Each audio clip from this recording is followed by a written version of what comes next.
I think we're ready.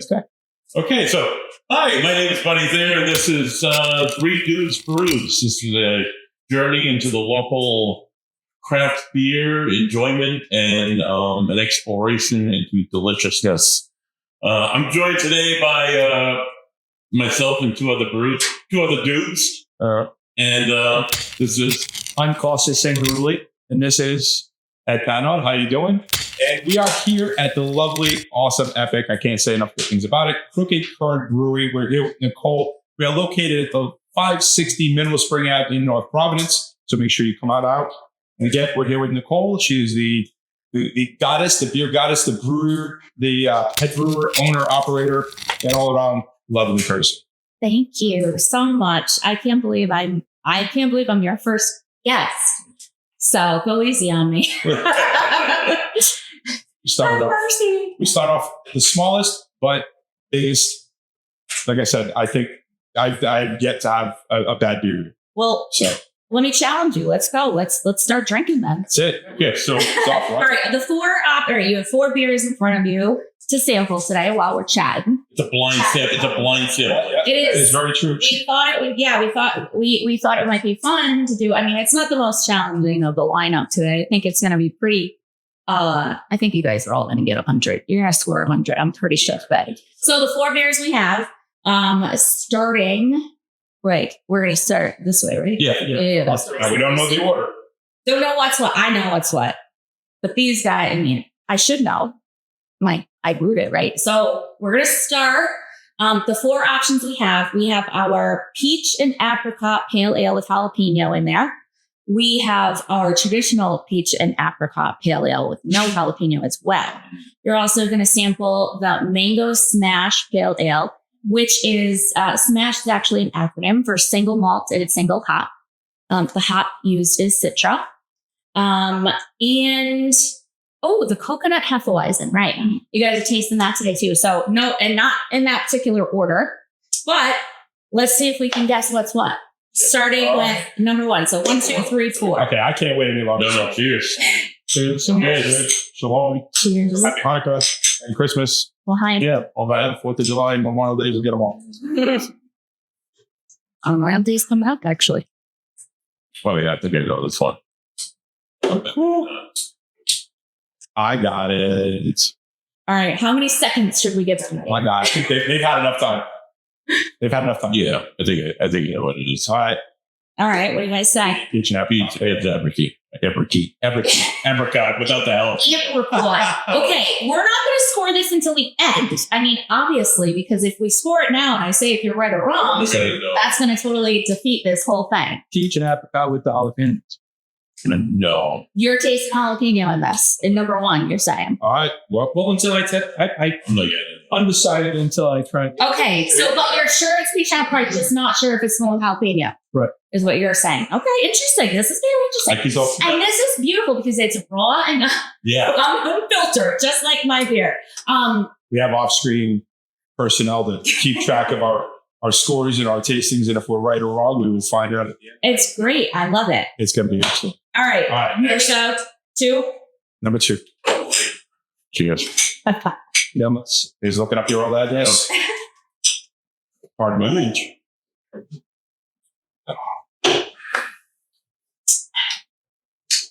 Both. Oh, yeah. Oh, that's good. So I'm going to go first because I already know it. I'm going to give my cohorts here a second. Do you know a second? Because I want to start, I think I know what it is. Of those 4, you think you know what it is? Yeah, I think I know what I did. Okay. Coconut. I think coconut. All right. Everybody's going with I can tell that. Final answer? Coconut. Okay. Go up. All right. And let's go. And believe me, no beer will go left unfinished. Oh, no. Okay. See, we're gonna hype up the curiosity here. You gotta see. Again, party Mike, See 40 what ounce you reach. score on your test here. Yeah.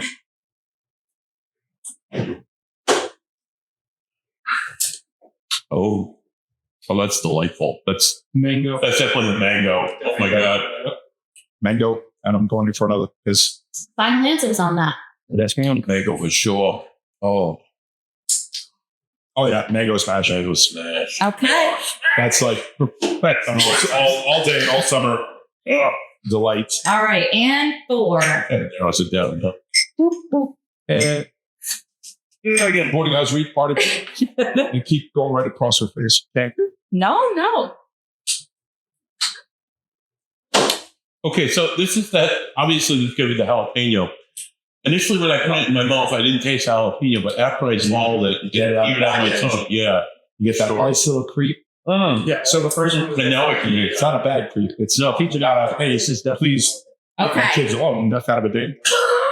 It's definitely This is so we ran out of this yesterday, but I saved a little bit in a growler because I wanted to let you guys try as many things as possible. Ironically enough, for a place. Yeah. Oh, I love that. Me too. I did a little TikTok. Yeah, for sure. Yeah. You're talking about it. Oh, I love it. It's just fantastic. Okay. Such a so unique of a flavor to put with beer. It's Now that we have a little bit of beer out belly, we're going to keep going as we do this here. So feel free to keep drinking. Shall we tabulate the score? let's do it. Let's see how Let's do you it. did. Let's do Some it. Okay. Number 1, you guys said was the peach and apricot pale ale. Yeah, it's Answer was mango. It was a mango smash. What? Oh shit. So essentially, 1 and 3, you guys flip flopped, Reflect. but everything else, so you know what I mean. So the peach and apricot and the mango. I mean, I think if you had known, You were completely wrong. You said something about jalapeno in the first one. No, I reserved. Did you reserve? Okay. well, he did. All right. He said that. I said, all right, fair enough. We can't be too strict over here. So I thought I smelled the avocados in this. So now I said it and corrected me. Exactly. I'm picking up the peach now. And these are the nuances, you know. That's just because they're both on a pale ale base, you know. So it's not like one's an IPA. You can't even really distinct it from that. So I mean, in all honesty, I think if anything, this really just speaks to the, the subjectivity of everybody's taste buds, and especially based on whatever background knowledge, like technical background knowledge you may or may not have. Which, yes, lots of people have, dabbled in home brewing, but at the same time, are they really able to discern the differences, say, if I may stretch, between the Citra hop and the Mosaic hop? I mean, generally not. Right. You know what I'm saying? Generally not. And that's okay. They're delicious. That's really all that matters, I think. At the end of the day is, do they like it? But, so, I mean, yes, technically speaking, but they may be different ingredients, different beers. Yeah, but you like peach and apricot, you like mango, you flip-flopped them.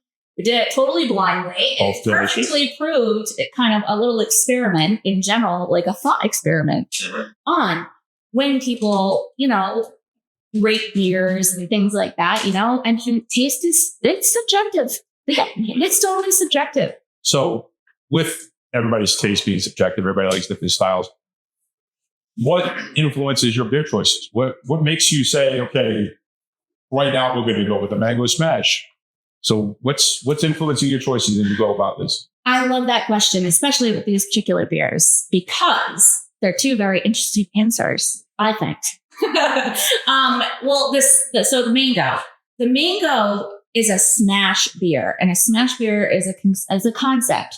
A lot of home brewers, myself included, when I started, you want to experiment with different ingredients. So a great, tactic for doing that is, narrowing down your ingredients. So you only have, this hop and this grain. That's what a single malt and single hop beer is. So you can truly examine, a lot easier than if you start adding in, a little crystal or mixing hop varieties or something. Now you get more complexity, and you can't discern them, like we were just discussing. You know what I'm saying? So that's the concept of a smash beer. I brewed it, and then I tasted it, and it was delicious. And I was like, I feel like this would be really delicious with like some mango or something delicious fruit. So when I brewed this for the first time, I kegged half the batch and I threw some mango on the other half. So generally speaking, that's how that one came to be. That's how that one inspired me. The coconut Hefeweizen, that is a beer that I was inspired by on my honeymoon. So my husband and I went to Hawaii. And first stop, check in, hotel. Second stop, walk down, put your feet in the water at the beach.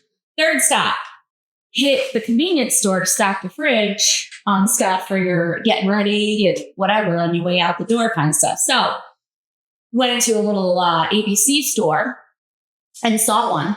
Obviously had to get it. I was like, what? That combination of flavors sounds insane. I've never tried that. That is really cool. And I tasted it and I was like, oh, okay, it's good. But I don't really get a lot. There's no coconut. I think there might be coconut in it, but I'm not tasting it. I really got this because I really wanted to taste the coconut. You know what I mean? So I was like, well, I'll just have to brew it myself. You know, that's one of the things that kind of gets me. Thank you very much. Thank you. I'm glad you like it. So this just reminds me of like honeymoon and everything. When I drank it, I love it. You pick up both very distinctly. And it's one of those things where, you know, like you mentioned, you get these places and they say, oh, we're going to do a coconut. We're going to do a mango. We're going to do an apple pie, whatever, stout. And it's like, okay, great. And then you get it, you open it up. And this is from those big box breweries. You know who you are. You open it up and you can't taste it. You can't taste the flavor. Well, we're advertising this as apple. And it's like, wait. So again, this is fantastic. You get the coconut right in front. You can tell it's a Hefeweizen from the yeast it's being used. You can taste that in the background. It's fantastic. Thank you very, very much. So let me ask you, when you're making these beers, these particular flavors, is this coming from the hop? Is this coming from are you actually putting fruit into the beer? Is it? Yeah. Yep. The actual ingredient. In a lot of cases, I mean, you are using far less than you would think in something like Citra Smash Pale Ale, because Citra does lend certain flavors that are accentuated by when you start adding fruit. So, you know, you don't necessarily need to use a heavy handle all the time in certain cases. You know, so hops do play a role for sure, I guess is my point. But in these cases, yeah, that you use like, you know, the ingredients, adding fruit, adding whatever. Also, because stylistically, to your point about being a little like disappointed sometimes when you go to drink something that says it's got XYZ in it, but you don't taste it, right? So my approach, my style, I guess, is I want it to be purely, unquestionably evident without being overwhelming. And so that's my goal when I'm creating any of my beers. But I'm not filtering anything. You know, I feel personally that filtration is I'm not really distributing my beers. So I don't need it to be like shelf stable. You know, I'm explaining to people who come in and purchase, if they haven't before, you want to keep these cold. They could, you know, there's going to be some residual yeast potentially. Nothing here is filtered. But I think that is the reason why people who come in and drink these beers say, wow, you really get X, Y, or Z. Yeah, for sure. And it's, you know, it's very bright and it's very like, you know, evident, but not overwhelmingly so. I think it's raw. I think it's natural. I think it's organic. It's not just art on the label. And wow, this can has got this fantastic label. What's in the can doesn't represent, you know, what's actually described. And I think that what you're putting out is fantastic. Thank you very much. So The three of us have ever had. yeah. Oh, not at all. Never here. So now that's my next question. So somebody comes here and they taste the draft beer and it's fresh and it's delicious and you can hit every flavor. And then you want to get a can to go home. How long is a can of beer going to last in my fridge and retain the same flavor? Okay, well, the qualifying statement at the end there is going to change the answer. So, qualifying statement at the end being, and not change the flavor. My customers, I tell them, drink it within the 4 weeks max. Like, don't let it go beyond that. Yeah. You know, so Well, here's the thing. I mean, there is alcohol in this beer, all right? Alcohol is going to eat away at whatever particulates that didn't get filtered that were added. It's going to degrade those over time. It's just, so it's not going to make you sick, but it's not going to taste as good as, when we first purchased it. So I always, my customers, I'm like, please get to this within the month. Sometimes people forget, it goes in their fridge. With that said, I will say that I do have certain customers who purposely hide my beer in their fridge, and then they come and bring it 3 years later or something like that. No, but they do. It's fun. It's actually fun to expect. And what I always do is I always say, well, thanks for aging my beer. Here's one to replace it. Let's open it in 3 more years or whatever, so I don't want them to feel like they're wasting their money, because certainly, everywhere is hard for their money, but it's just a fun experiment. Now, with that said, they're not doing that with something like this. They would probably do something like the Mexican hot chocolate or the eggnog milk stout. So I tried. People brought in 3-year-old eggnog milk stout from 3 Christmases. We pop it open just for fun, crowler that they've been saving in their fridge. And they must have an extra fridge because our cans are not full. The 32-ounce growlers. Well, it's 2.5 beers. That's what I say. It really is. It's 2.5 beers. Think about it. To perfect amount, because if you pour one out, you're going to drink it. You're going to want another. So, hey, you got to have a piece. Pour it again. But, and it's kudos to your customers who are able to keep it that long in their fridge, because personally, if I get it, I take it home. It's going to last a day or 2 tops. It's going to get done. I can't. Nowadays, that's what I'm saying. I see it sitting there in the fridge, and I'm going to be going, what am I opening here? Oh, it's 3 o'clock. It's 5 o'clock. It's Friday. I don't care. It's 11:35 right now. Cheers. So, cheers to that. If you're ever looking for an excuse to drink early in the morning, get on a podcast. Own a brewery. Pour out your Rice Krispies. Not endorsed, but hey. So how did you get started in the brand tree?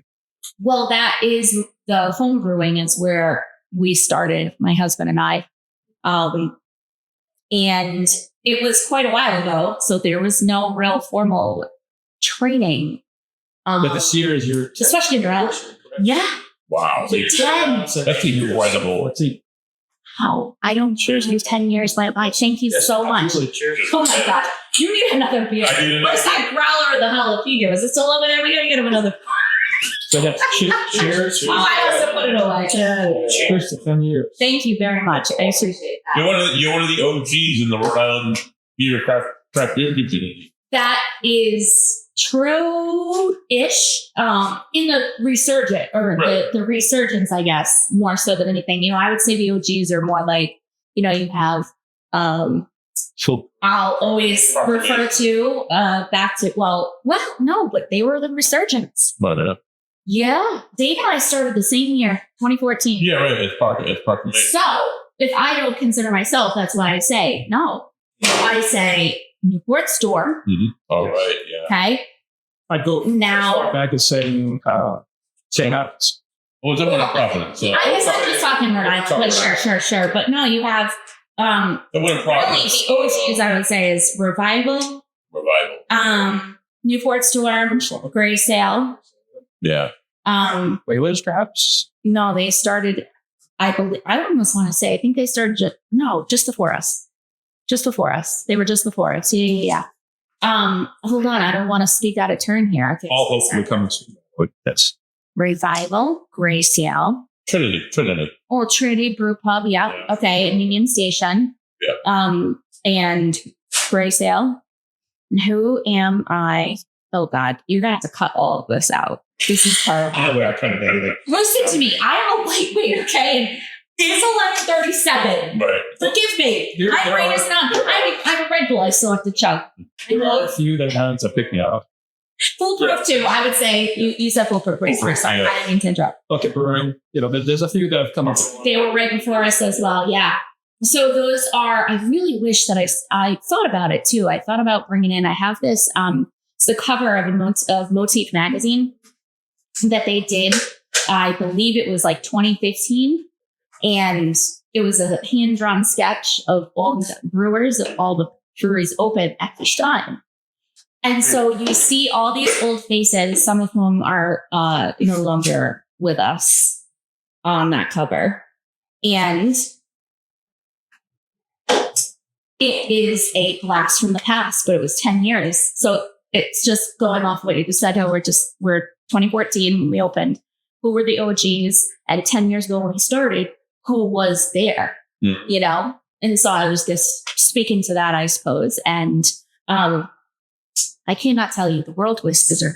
It's only 10 years, but the world was so different. Let alone now, if you scale it down to the brewing industry in Rhode Island and how much has changed and how different it's completely different now than when we opened. Right. So I can only imagine what the OGs think about the difference, because it's like even more, experience that they had, like looking at the world today too. And it's just, it's crazy. It's crazy.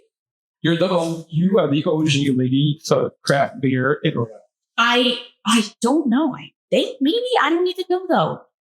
I don't know. I think Well, you have the smallest brewery in the state of Rhode Island and the highest rated Yelp reviews in this particular area, 4.8, with at least a minimum of 50 reviews. So I think that's saying something. That's saying something. I think he does. Brewery with the highest ratings, and I think you should be very proud of the work that you're doing there. Thank you so much. Sure. And everybody's spreading the good gospel of Cookie Kermit. I know I just brought in somebody new the last time I was in here, and I keep trying to get more and more folks down here. Drink local, folks. Drink local. If you can go from your house to the source, get it, drink it. It doesn't get any better than that. It really doesn't. And if you haven't been here, it's an adult playground. You have White Dog Distilling. You have Cricket Tart, Ming's Wings. You have a Diamond Pie. It is an adult playground that you have to visit at least once. If you like food and you like drinks, Yes. you should come here. And it's full use of it. So, Right off of 95, easy to find, That's what I said. plenty of parking. Maybe that's not at this time of day, but plenty of parking. No, but there really is. That's true comparatively to some other places. It's way tougher than this. Oh, for sure. Yeah, right? all right. So now, favorite styles. Ready? Don't think about it. I just want to hear it. Go. Favorite style. My three favorite styles would be sour, stouts, and something along the lines of the Hefeweizen. That's all. All right, buddy. Double IPA all day, man. Number one, stouts would be second, and sours for sure. Third. Nichole, right? Interesting. The shit. No, you go next. I'll go last. You got to put me up. No, Okay. I like that. All right, Yeah. so, sours. If you put a sour in front of me, I don't care. It's all day, every day. It's going down. So, and, summertime's coming up. You get the warm weather. Anything light, refreshing, lagers, ales. But sours, I'm a sour freak. I would drink any sour. I don't care what you put in. It could be like 50 pounds of habaneros in your sour. I'm going to drink it anyway. So.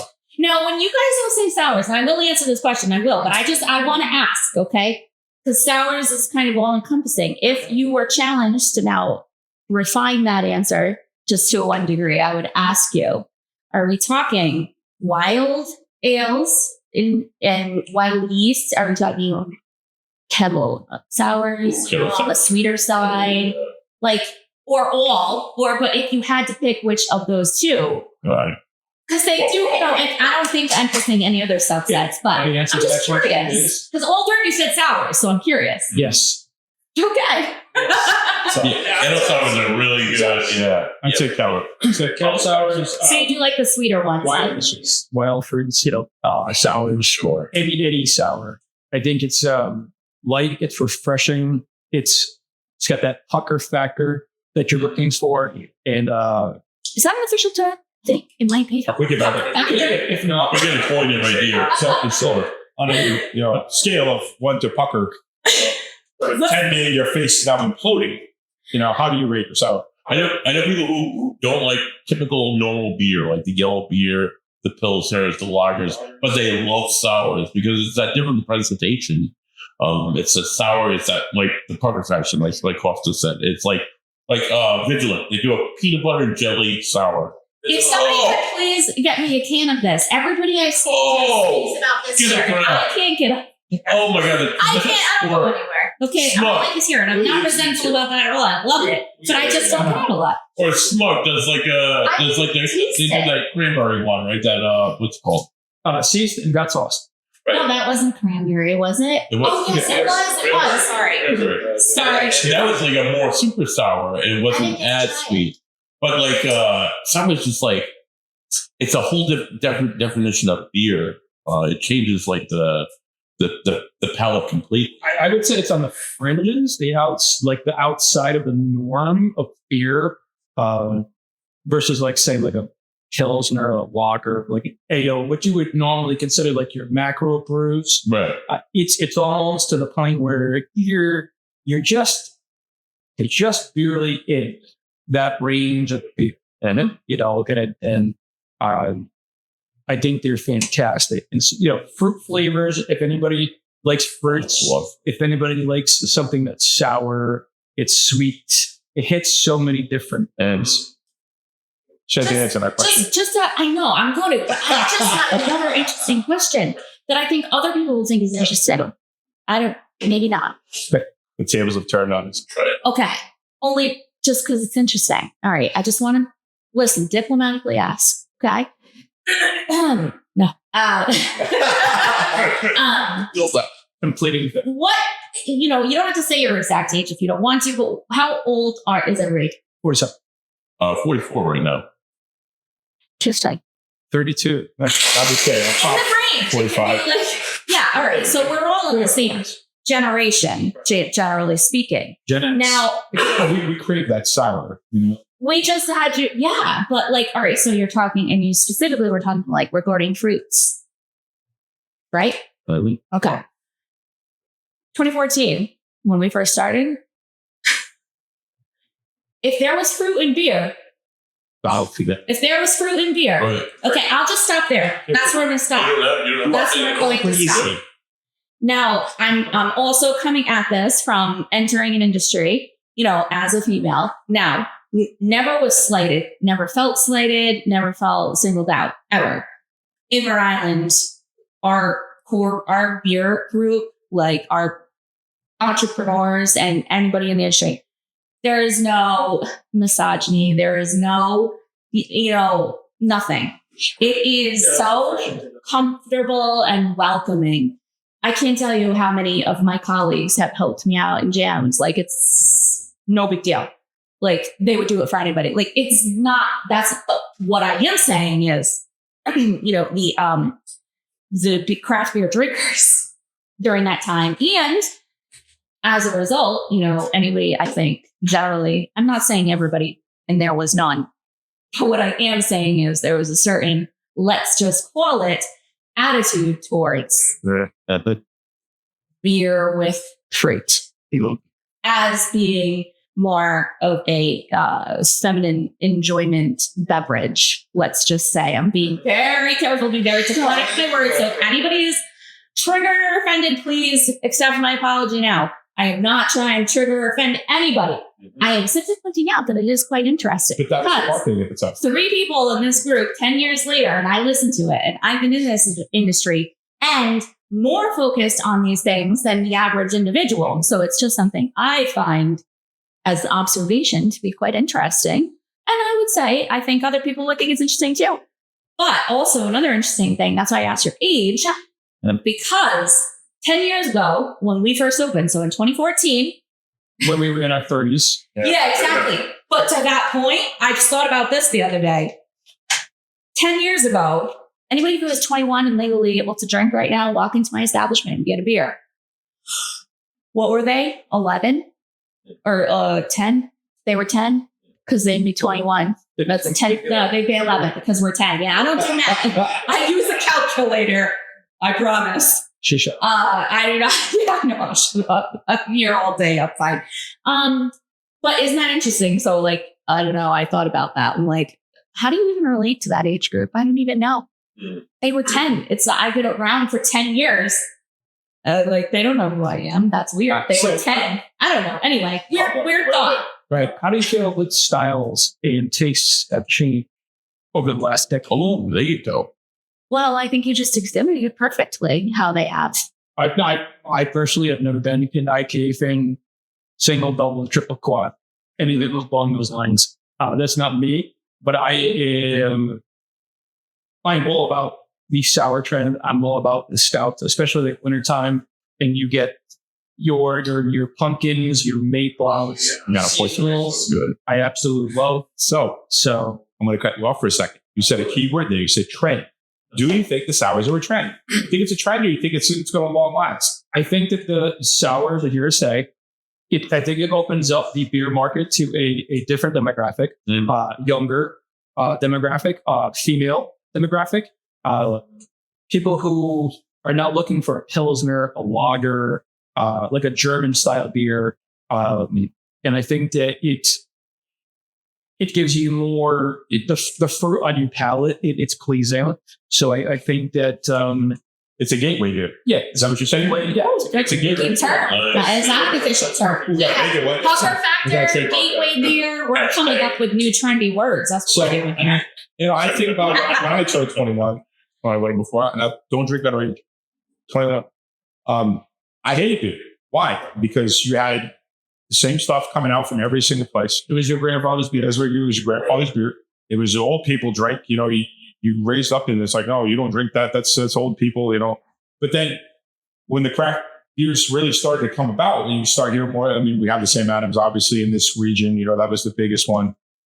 It was a different flavor. It was a heavier, more distinct note. It was something that it was considered an acquired taste. And not everybody liked it. You watered down versions of what they called beer. Let's slap the label on it and just said beer. But it was it came with black letters on.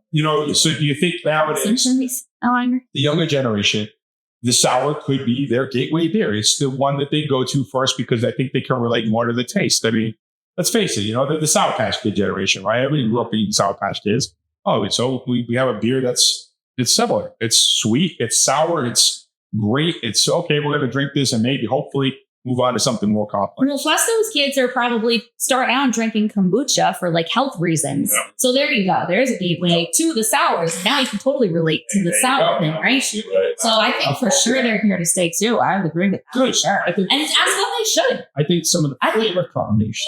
Yeah. And I think fruit has always been at home in a beer. Right. I mean, if you look at something like a Link, that style of beer is, very ancient and cold. It was based off of fruit and wild yeast. And how can you say that it's not a legitimate style of beer? Exactly. I agree. It's been brewed for hundreds, if not thousands of years. Yes. That was the original. I mean, and that's the other thing too, that whole idea and that concept of how it originated, right? Way back. It's like, it wasn't commercialized. Yeah. Or why should you always, you should follow some rules, but it's so, you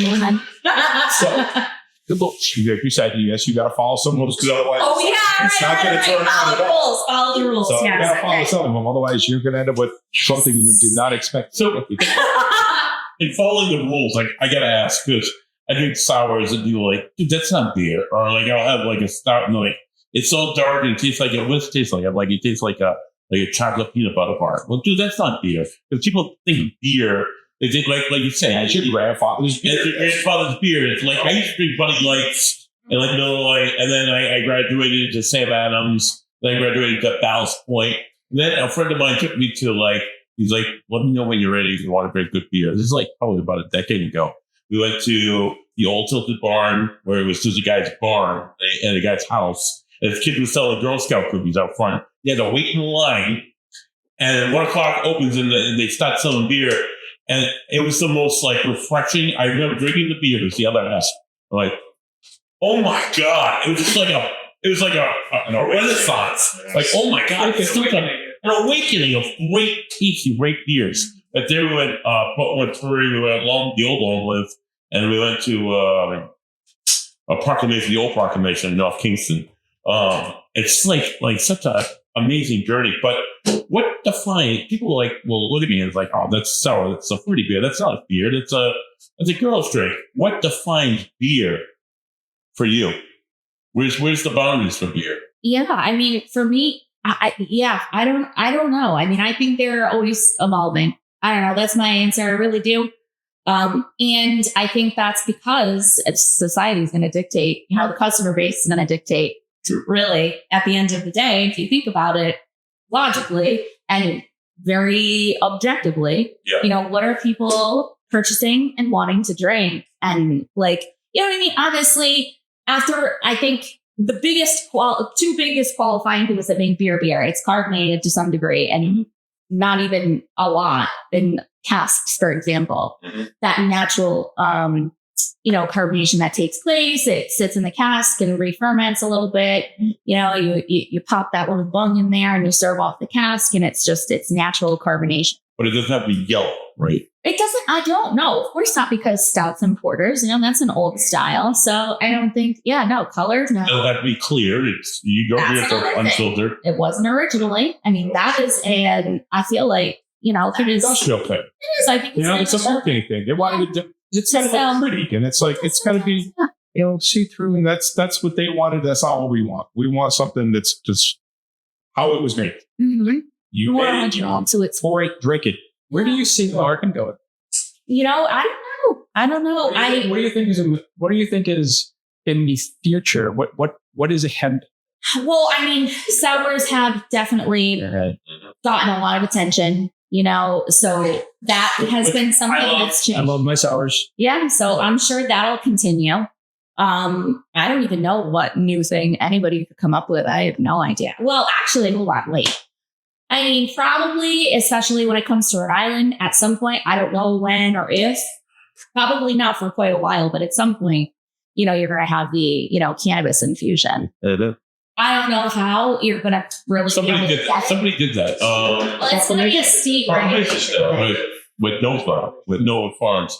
It was 21 close. But those things are regulated completely different, like at the federal and state levels. Mm-hmm. And they're so highly regulated that I really don't know.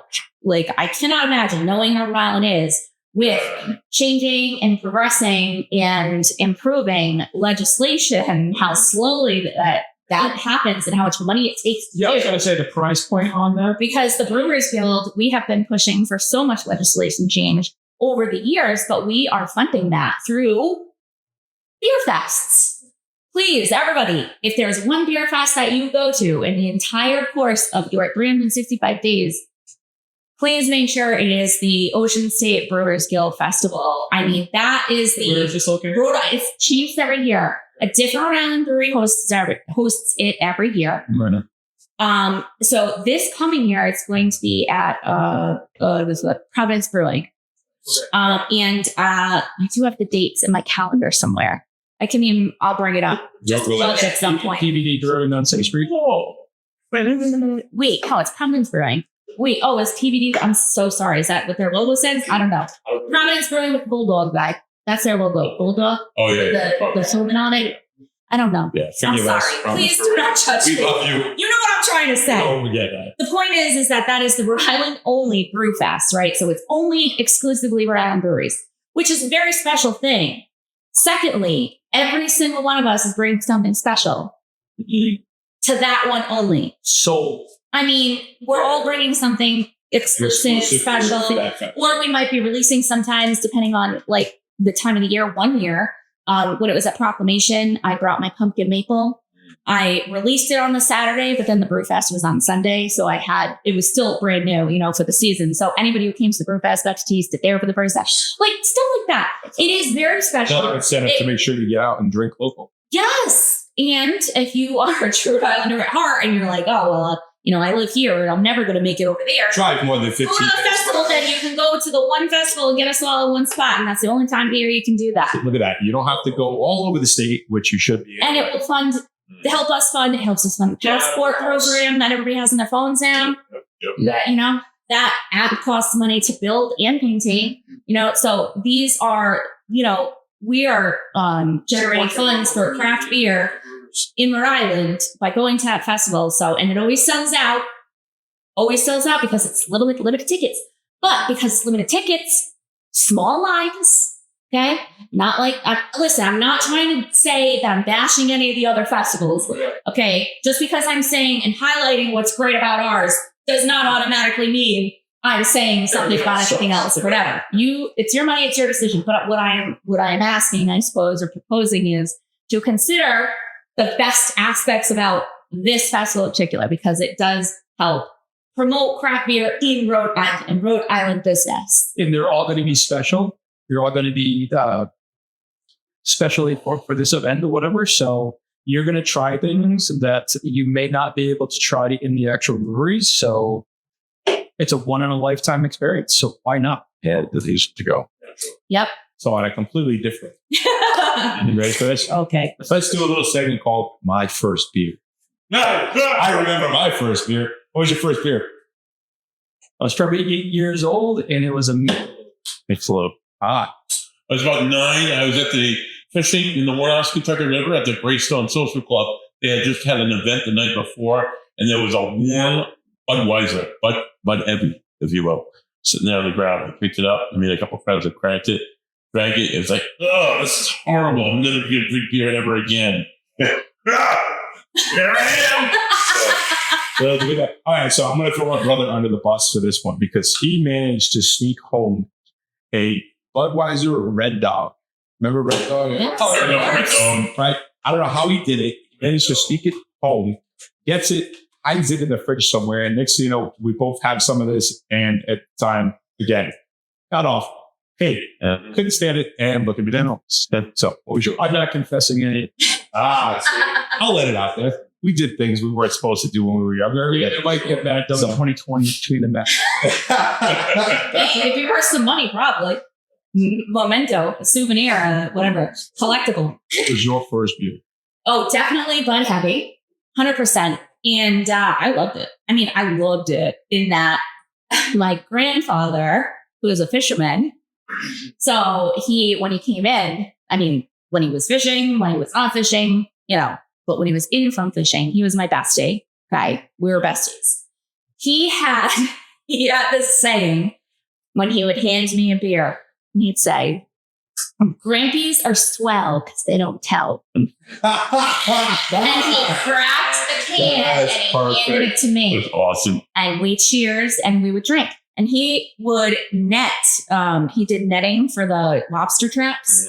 So he would be netting and drinking his beer for extra money when he wasn't fishing. So I would be out in his garage in his building, and I would be drinking beer and doing my coloring book while he's netting. Grab his fix and For the lobster pots. I'll tell you, if nothing says Rhode Island like that, there's nothing else out there like that. So where are you moving from? Narragansett, yeah. Oh, yeah. So I grew up there, yeah. And my family still lives down there. But yeah, so it's fond memory. And that's what I always like beer for that reason. Fond memories. Yes, absolutely. And that's so my whole family always drank too.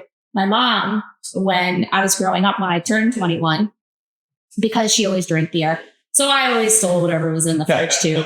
She likes Coors Light to this day. God bless her. I mean, hey, a nice cold Coors Light if you're thirsty. That's it. Hell, It's better than It's like water. I'm not saying, come on, you know what I mean? All right. Yeah, certainly not a nasty, like in the middle of summer, side of the river bank, warm but heavy. But, a cold, ice cold Coors Light and you're really thirsty on a hot day. But anyway, so she and we had this whole thing because my mom's an awesome cook. So I would bring home a couple of mix of sixes because we lived in Narragansett and Wakefield Liquors was the place to get all your craft beer at the time. I mean, they have always had such an awesome craft beer selection even then. So like Sea Dog Blueberries, one of my favorites, and that's just this. It's on the shelf for however long and it still tastes great. I don't know what's in it. But it's definitely very shelf stable. I know that. But like that, I put that in there. And then I just look at the labels and I pull. And every Friday she would cook. I would bring the 6-pack. I mean, we lived together. I lived with her. I was still, 21, living at home, of course. It's all right. But anyway, yeah, that was fun. So always beer. Plus, you don't get as loaded with beer. Right. I don't necessarily, I like to drink craft beer in general because you can drink more of it. And so you have more fun for a longer time before you pass out or, fucking the porcelain throne or whatever else, I think, Anyway. I think at our age, it's more quality versus quantity. Oh, sure. Yeah. And I'd rather spend my hard-earned money on something that's going to bring me pleasure and enjoyment versus going and buying a 30 rack of any kind of macro, brew. This year brings me enjoyment. Thank you. I mean too. It's so much better. Quality of the seats. You are a sunshine wearer. A razor of spirits. And, as hard as this industry and this job and all of that is, the reward is well worth it. And when I say reward, I mean like this kind of stuff, but like chatting about beer. And I'm not even trying to be like cliche. I'm not. I'm really, truly being so honest. It's like not even funny because, this is not an industry you get rich in. It's highly regulated. Okay. It's taxed like to the nines. That makes me do a question. Is this your normal 9-to-5 job, or do you do something else? Yes, it is now. Yeah. After the first year, actually. Since after the first year. So you were all in. Yep. Yeah. Yep. My husband and I. He was the one that said, I think. So you and your husband are the ones that started this all. Yep. Yeah. So we own it and we operate it with the help of our friends and family who are rewarded with beer. Gosh, wow. I know, right? I mean, if I can put the beer, why not? It's a small operation. We do have limited hours, but Have you thought about expanding your hours? well, we did right before COVID. Mm. I mean, in the middle, that happened basically right in the middle of our tenure. And so it's crazy. That was wild. Owning a business, anybody who owned a business, any business during that time Congratulations on surviving, didn't it? and survived, because a lot did not. And, that's physically and business wise, I'm just, It hurt a lot of people. it really did. And that's terrible because so many people put, and it's not just our industry, but like a lot of industries, they put everything, their whole life, their life savings, maybe even the savings of their children's college funds and stuff like that to try to survive. And if they still couldn't, and they had nothing to show for it. I mean, they have memories, sure, but aren't those memories going to be so gut wrenching because you think about I don't know. I just think how I might be if I were in that position. I try anyway. And it really is a lot. It brings a lot of perspective. So if I didn't already feel like the reward was truly and honestly like being with people talking about my art, it's never been lost on me. But after COVID, it did take on a new meaning, if I could put it that way. So swing this on a less depressing. I know. I don't know. Hey. Everybody, we're talking about this is the dark times. Yeah, I know. It's situational. The first 10 years. So swing it on the other side now. What would be the craziest beer to take up to try brew? Like your pie in the sky. Like, I don't care if anybody's going to drink this. I think I could try this. Yeah. All right. Put it on the spot, folks. Sorry. Yeah. I don't even know. I mean, when I think of something, I just brew it. So I don't know if there's anything crazy that I haven't ever brewed that. Well, I mean, all different. You know what you're going. Yeah, it just depends. It depends. Sure, for your cool. Yeah, it depends on the beers. I don't know. Some stuff is more meant to be of a crowd pleaser. Some things are inspired by personal experiences. And so it's like a mixture. So if I'm ever inspired by something, I guess I don't know, something crazy that I don't think people would like. I don't know of one. I hope that everything I think of that people will like. What is your favorite beer that you did? If you had Yeah. one and you drank it yourself, which would it be? I mean, I definitely have a contender for the top 2 of my personal favorites. What's the top 3? Top 3? All right. Top 3 of my own. Strawberry blonde. Red, white, and blue.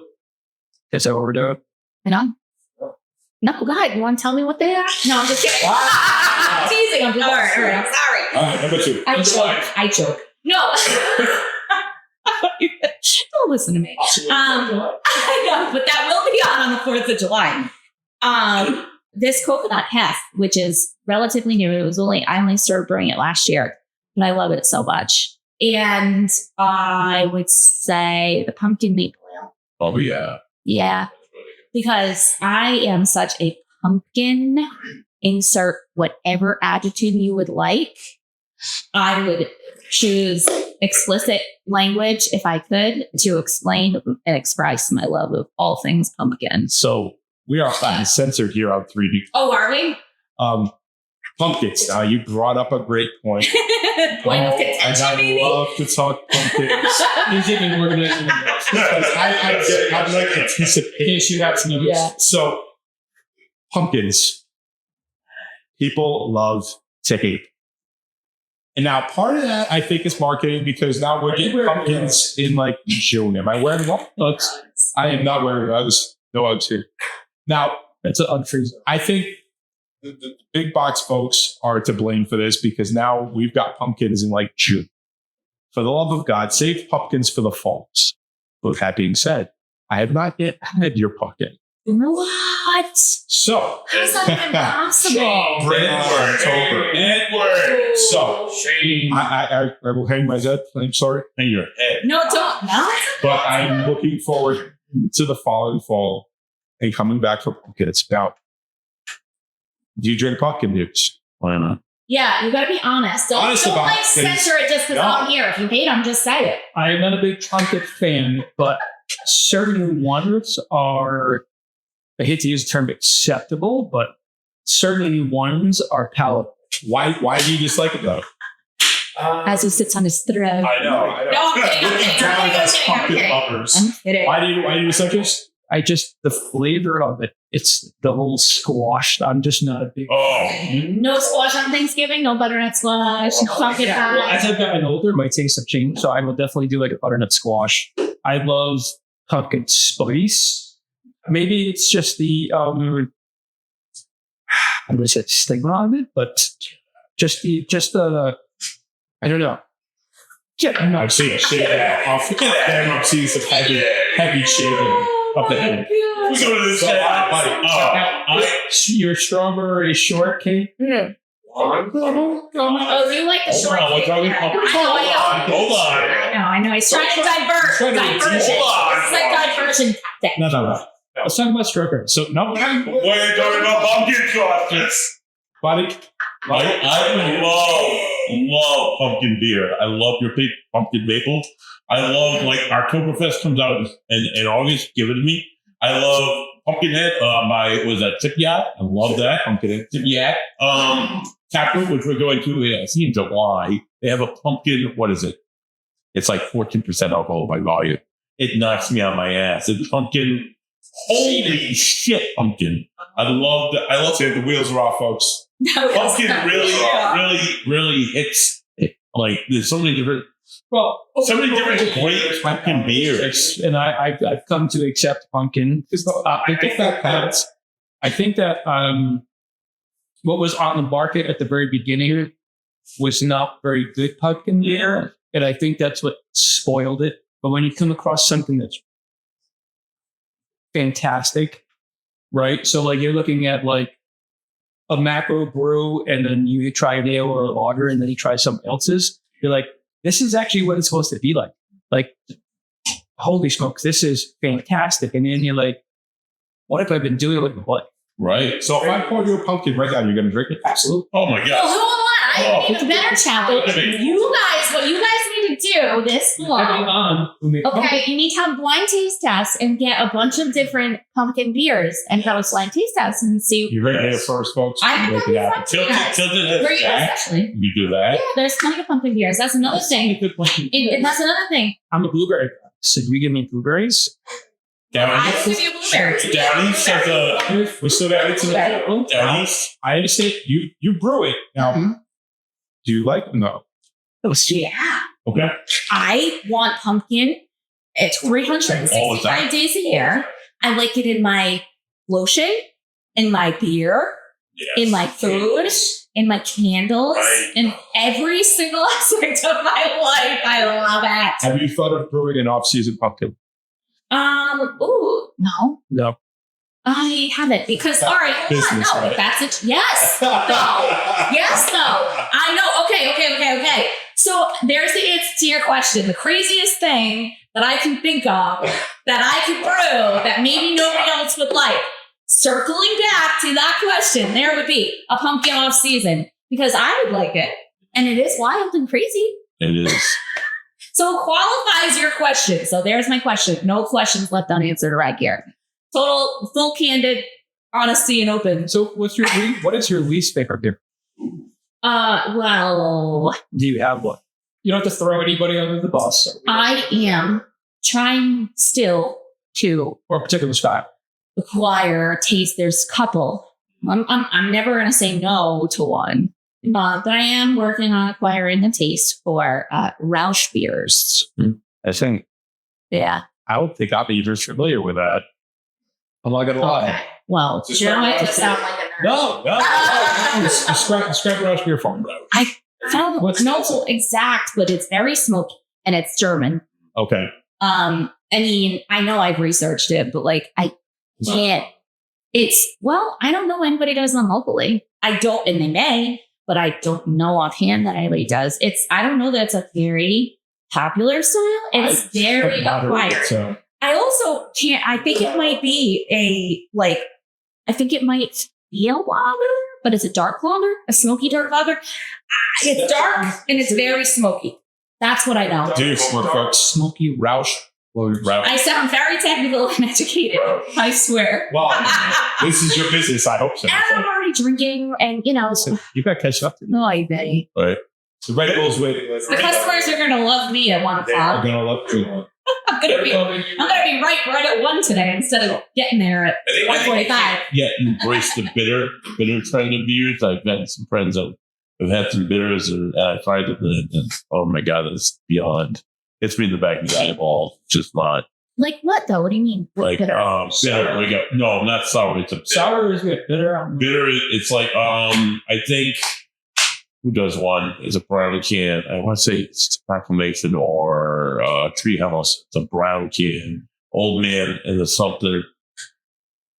It's just terrible. It's just like it's bitter. Like No sorry. disrespect intended. No disrespect intended. Just No, but you know, that's just how it is. Not everybody's gonna like every like a super sour patch kid. Like more than sour. Just like oh god. And I might like that. you might like that. Yeah, I'm just not. Oh, I keep getting better and as old as That's funny. So, okay, well, I guess we'll stick on the topic of least favorites. So, Yeah. Costas, go ahead. Citra. I know that the entire craft world and craft industry loves Citra, but to me, no disrespect intended, like you said, it tastes like licking pine tree air freshener. Have you done it often? Yes. Okay. yeah. From experience, he knows. After that, What's his that sounds? my mattress and box spring, yeah, and that Dice 120, yeah, with and not good. There are certain types of there's certain style or types of hops that Galaxy Mosaic I love. I have no problem with them. It's just that the old double, triple, Or quadruple a bit Yeah. much. IPAs, I just could never get into that style. And it's just not for me. And that's your favorite. And that's Yeah, that's one of my and favorites. that's what brings us together. is that Exactly. different palates. We have different styles that we like, so what she loves, I don't, and what I like, she may not. Mm-hmm. So, and that's the whole range, the broad spectrum of beer and brewing in general that brings us all together. Because not everything is for everyone, but there's always something for everybody. That's just it. I mean, so again, back to me. I'm not a big IPA guy. Partly because, for the love of God, not every beer has to be an IPA, guys. You brewing beers, I love you. You don't need to make every single one of an IPA. Please, there are other varieties. So wait on IPA, I can get down with it. So, and that's just it. It goes back to the same thing. It's not that I completely dislike an IPA. If I'm hand me an IPA, I'm going to drink it. Why? Because it's beer you just put it in front of me and I'm going to drink it. But in the same breath, you start getting to the dipple, the dippers, the trippers, and stuff like that. And it's like, again, like Pasta said, I don't want to be licking a pine tree. Okay? But for some people, some people love it. And that's just, they like the bitter. They like the pine note. They like that. And that's fine. There's nothing wrong with it. Me, I'm okay with it. I'll have one. Again, there are certain hops that I do like. And it's not that I dislike hops. But certain ones are just too overpowering, and that's the only note you seem to get out of the beer. Is that you just get that strong pine resin. It's a punch in the face. Exactly. Now, again, it's not for me. Some folks love it. Great. Good on you. Keep making them because we got to make the different styles. But for the love of God, not everyone needs to be a like you. The triple lurk can be a launch in the quads. It was done by proclamation in Long Lake. It was a black kid, had a skeleton hair, like going down like this. And it was, I forget the name of it, it was so strong, just so like, oh my God, regular case was a bit much to me. That, and there's a certain, I don't know if it's the hop that they use or it's a point, but West Coast style IPAs has a certain flavor to a lot of them. And it just hits me, it's like immediate like battery acid in my chest.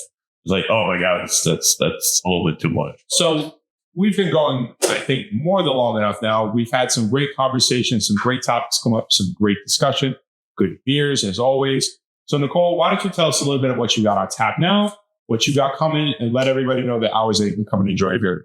Yes, absolutely. So we are coming up very soon, as you guys already mentioned, about the red, white, and blue. Because we're at the end of April now. So May, we released our Strawberry Blonde, and then all of a sudden we're into June. June always flies. So red, white, and blue for us means Strawberry Blonde, Blueberry American Wheat, and the White Stout. So we always have that in time for 4th. But if you haven't done it, you need to do that. Do it. Because I really am. I'm very, very proud of our Blueberry American Wheat. I think the style, the base beer is perfect for the blueberry. It's delicious. I really am. I love our blueberry as well. And our Strawberry Blonde, as you guys know, it's one of my favorites. Mm-hmm. Insert patriotic music right. Yeah, that would be pretty funny.